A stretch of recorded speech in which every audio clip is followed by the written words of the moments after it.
ভারতেতে বাংলাদেশের চাল পাঠানো টোটালি বন্ধ করে দিয়েছে ভারত সরকার। এতে বাজানদের দেশের যে খাদ্য মন্ত্রণালয় আছে, হ্যাঁ, তারা মোটামুটি টেনশনে পড়ে গেছে।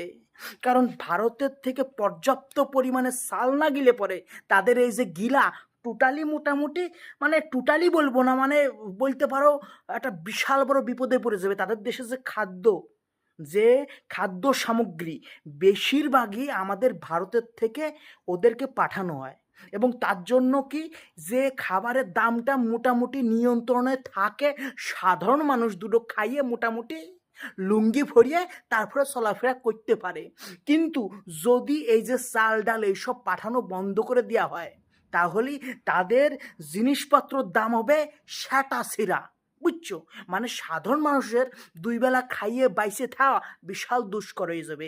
এই জন্য খাদ্য যে মন্ত্রণালয় আছে তারা মোটামুটি টেনশনে পড়ে গেছে, এবং সাধারণ মানুষজন বলতেছে কি অমানবিক কাজ করল ভারত। ভারতের চাল পাঠানো বন্ধ করে দিল বাজান। কিল্লাই পাঠাইবে, একটা লজিক বল, কিল্লাই পাঠাইবে। পাঠানোর জন্য তো সম্পর্কটা ভালো থাকা লাগবে। তোমরা সায়ো মারানি সারা দিন রাত খাইয়ে না খাইয়ে ভারতের নামে উল্টো পাল্টা কথা বলবা, তোমরা ভারতের নিয়ে কটাক্ষ কথাবার্তা বলবা, সময় পাইলে ভারতের পোঙা কামড়াইবা, তারপরেও ভারত তোমাদের কি জন্য পাশে দাঁড়াইয়ে তোমাদেরকে হেল্প করবে? যুক্তিতে আসো।